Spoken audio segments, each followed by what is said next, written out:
It's time for wrestling. Tuesday.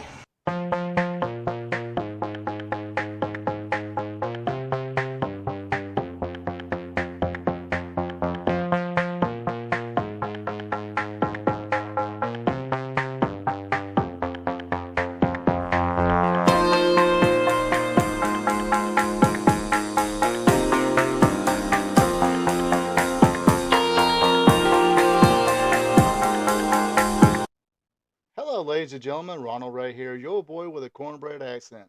Welcome you to this week's episode of Wrestling Trivia Tuesday. Yes, this is episode 83, I do believe, unless I missed one somewhere. Anyway, for now, we'll just call it episode 83. Hopefully, everybody's having a good start of the new week. Back to the grind, unfortunately. But hey, we all hopefully got the weekend to look forward to. But we got the Mondays out of the way. We're in a Tuesday. Tomorrow's gonna be Hump Day. Then, Friday Eve. Then Friday. Unless some of you do gotta work the weekends, and if you're in that kind of service industry, we all do appreciate it. Anyway, let's start off with saying hello.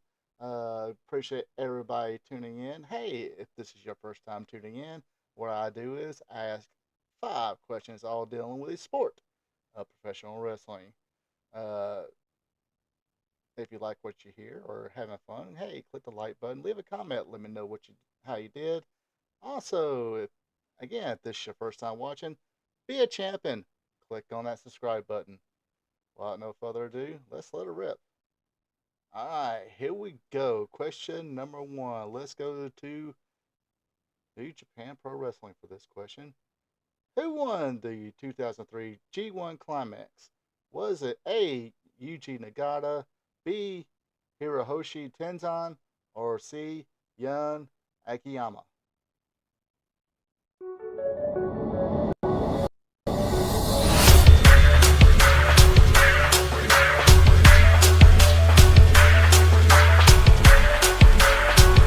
Alright, question number 1 again. Who won the 2003 G1 Climax in New Japan Pro Wrestling? Was it A. Yuji Nagata, B. Hiroshi Tenzan, or C. Yun Akiyama? Hey, my Japanese is getting a little better. Anyway, the answer is it is B. Hiroshi Tenzan.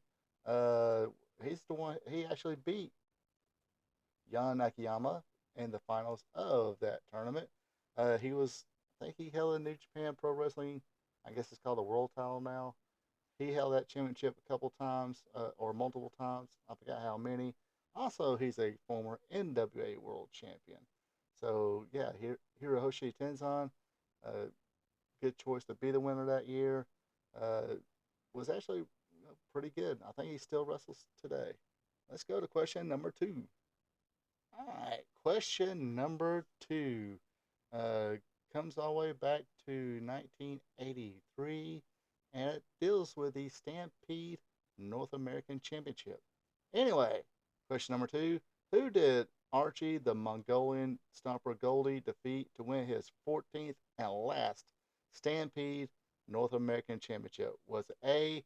Bad News Allen, B. Leroy Burke, or C. Killer Khan?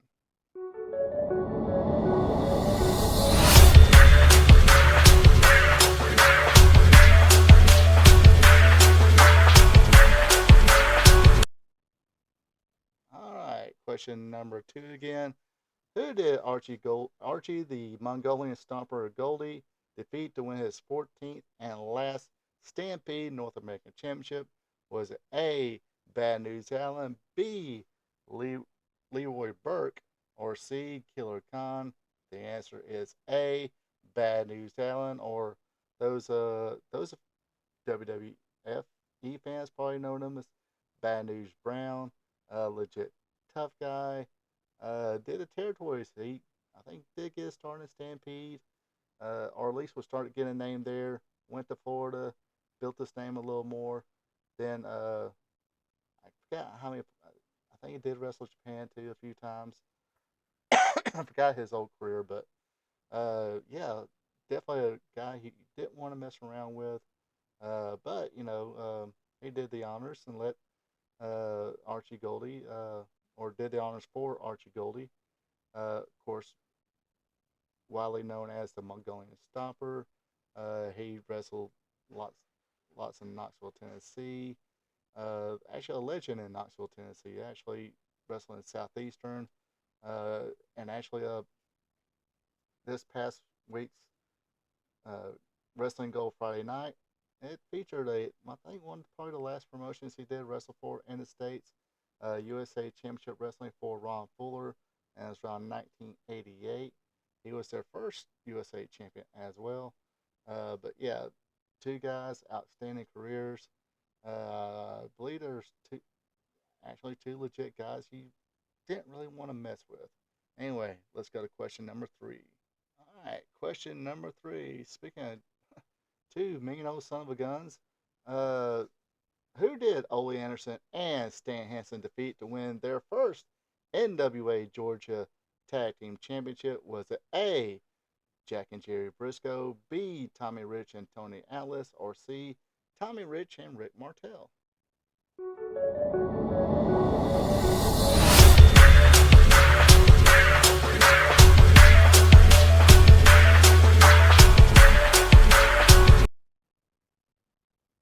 All right, question number 3 again. Who did Ole Anderson and Stan Hansen defeat to win their first NWA Georgia Tag Team Championship? Was it A, Jack and Jerry Briscoe, B, Tommy Rich and Tony Atlas, or C, Tommy Rich and Rick Martel? The answer is C, Tommy Rich and Rick Martel.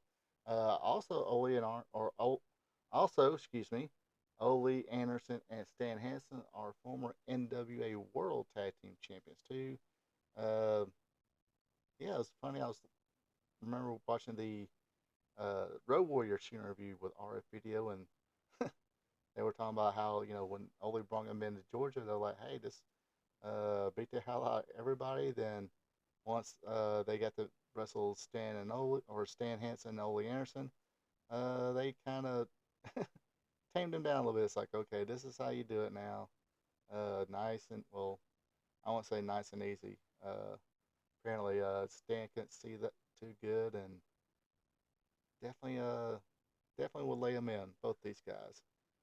Uh, but yeah, Tommy Rich and Rick Martel, two young babyface tag teams, excuse me, along with Tommy Rich and Tony Atlas. I think Tommy Rich said people used to call him Salt and Pepper because they like to hang out and drive around Atlanta and pick up women. Uh, of course, drink beer and pick up women. Jack and Jerry Briscoe, of course, they're former NWA World Tag Team Champions, as well as former NWA Georgia Tag Team Champions, also Mid Atlantic Tag Team Champions. Of course, Jack Briscoe held the NWA World Championship on multiple occasions as well. So yeah, basically a who's who as far as tag teams and individual accolades all the way around. All right, let's go to question number 4. All right, question number 4. How many times did the team of PG-13, that's Wolfie D and JC Ice, of course, Wolfie D will wind up becoming, I'll get to that later. Anyway, how many times did they win the USWA Tag Team Championship? Was it A, 3 times, B, 11 times, or C, 16 times?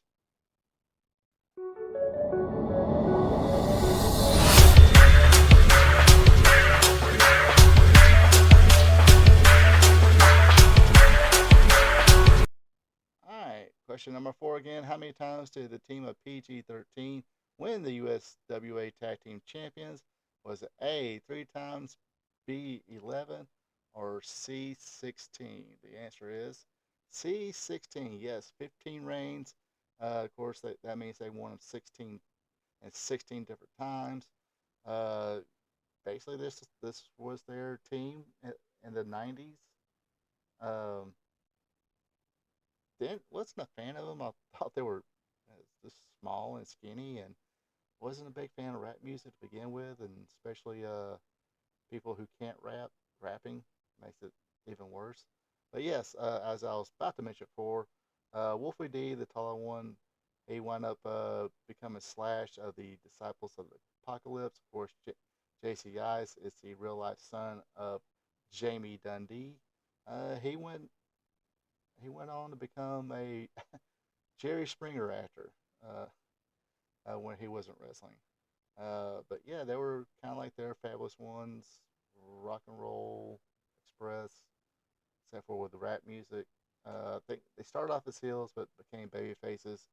Became pretty popular in that area, but uh, a lot of their prime stuff I sort of missed out on because at the time they didn't carry USWA around here unless you had satellite and stayed up late, which I did neither one. Well, I was a teenager, so I was out doing teenager stuff at night. So anyway, let's go to the main event, question number 5.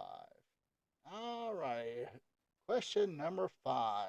Who officially retired from professional wrestling on January 7th of 2011? Was it A, Nigel McGuinness, B, Gypsy Joe, or C, Roddy Piper?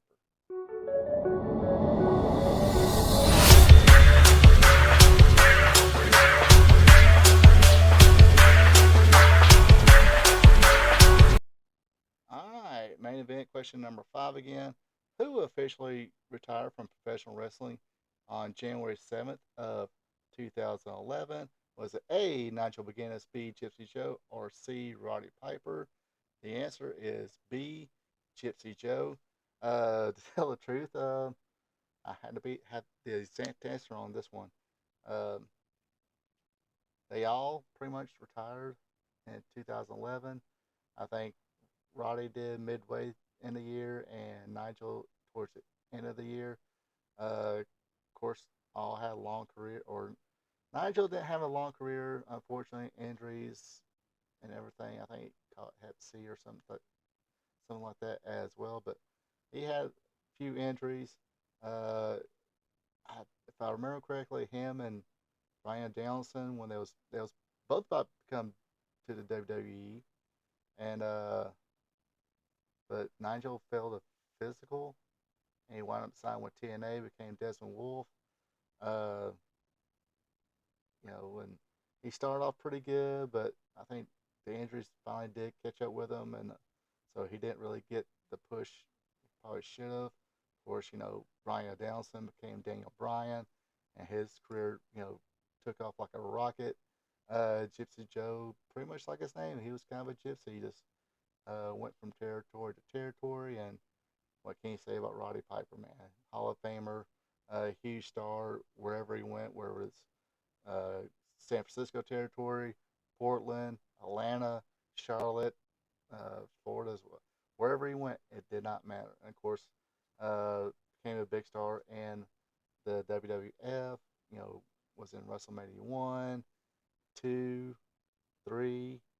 Of course, that was supposed to be his retirement match, but he came back. He came back and forth, but officially said, "Nope, no more, no more for me." On in 2011. Well, this does it for this week's edition of Wrestling Trivia Tuesday. Hope you all enjoyed it.